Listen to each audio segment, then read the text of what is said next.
Welcome to the Deep Dive. Today we're looking into a book that's, well, really helped a lot of people make changes that actually stick. You know that feeling, right? You Yeah. want to achieve something, get fit, learn a skill, whatever, but staying consistent just feels like this constant uphill battle. What if there was a clearer way, a path to turn intentions into action, maybe even, effortlessly? Our source for this deep dive is James Clear's Atomic Habits. You've probably heard of it. An easy and proven way to build good habits and break bad ones.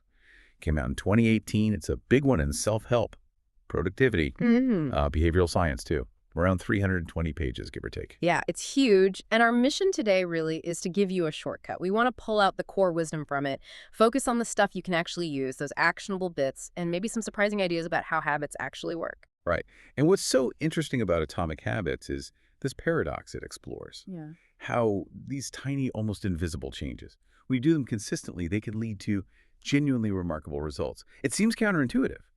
So the big question we're tackling is, how do you actually go from just wanting something to consistently doing it? How do you bridge that gap? Okay, so if we're going to boil Atomic Habits right down, what's the absolute starting point? Clear doesn't really begin where you might expect. He argues pretty fundamentally for focusing on systems instead of just goals. It's all about the impact of those tiny changes done over and over. Exactly. And this leads to his foundational quote, which is such a game changer. You do not rise to the level of your goals. You fall to the level of your systems. So what that means for you, the listeners, that your big ambition, your goal, it's not enough by itself. The real power comes from redesigning your behavior, making the good habits almost automatic, effortless, and making bad habits, well, harder to do. It flips the script on typical goal-setting advice. It sounds almost too simple. Yeah. Is there a common trap there? Like, people here focus on systems and misunderstand it. Oh, definitely. The biggest trap is thinking it's all about just trying harder. More willpower, right? But Clear's point is willpower is, finite. It runs out. If your system needs constant, heroic effort, it's basically designed to fail eventually. The aim is to make the right thing the easy thing to do, not the hard thing you force yourself into. Makes sense. And he gives us a really practical framework for this. The 4 laws of behavior change. These are like the building blocks. First one, make it obvious. This is all about your environment. Design it so the good habit is just right there, visible. Like putting your running shoes by the door if you want to run in the morning. Simple stuff. Simple but effective. It removes that initial friction. Then number 2, make it attractive. Tapping into our desires. Can you link something you want to do with something you need to do? Yeah, like the example you gave earlier, only listening to your favorite podcast while doing chores. That's temptation bundling. Exactly. Third law, make it easy. This is about reducing friction, automating things where you can, but also using that brilliant 2-minute rule. If a task takes less than 2 minutes, just do it now. Don't put it off. That 2-minute rule is so sneaky powerful, isn't it? Yeah. When I first read it, I thought, really? That's it? But it Yeah. totally hacks procrastination. It lowers the barrier to entry for bigger tasks. Just start for 2 minutes. Totally. Get you over that initial hump. Okay, and the 4th law, make it satisfying.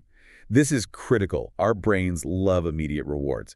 So if doing the habit feels good right afterwards, you're way more likely to repeat it. Find some way to give yourself positive feedback, even just acknowledging it. That immediate reinforcement is key. And what's really elegant is how you just flip these to break bad habits. You want to make the bad habit invisible, unattractive, difficult, and unsatisfying. It's perfectly symmetrical, covers both sides. It's so practical.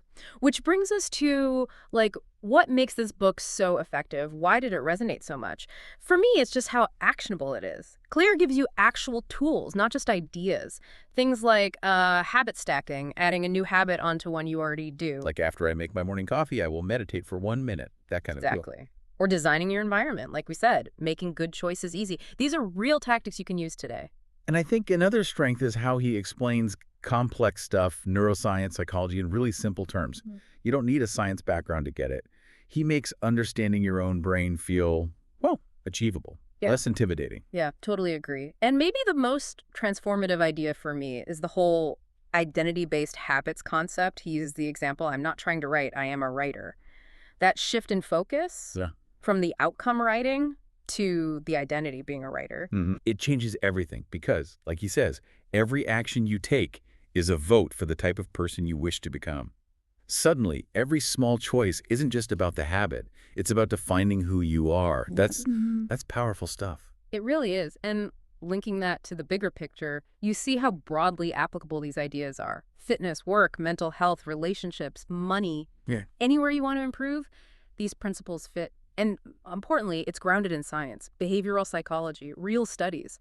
So you know you're not just getting someone's opinion, it's methodology, not just motivation. Right. And beyond the main laws, there are other gems in there too. Like the Mhm. idea of getting 1% better every day. Yeah. Sounds tiny, doesn't it? But the point isn't slow, steady progress. It's compounding, exponential growth. That's the surprising math, isn't it? That 1% better each day means you're like 37 times better after a year. We Yeah. just don't intuitively grasp compounding. Those small daily wins build into something huge. It's a hidden superpower. And it connects right into his point about habits compounding, just like money. Same principle. Small deposits add up. Then there's the power of environment over willpower. We think we just need more discipline, but often. Often it's our surroundings letting us down. Clear really hammers this home. If your environment fights against your goals, your willpower will eventually break. You have to design your world to support your habits. Make the good choice the path of least resistance. Make your environment work for you. Absolutely. And one last strategy. So simple, but effective, the don't break the chain idea.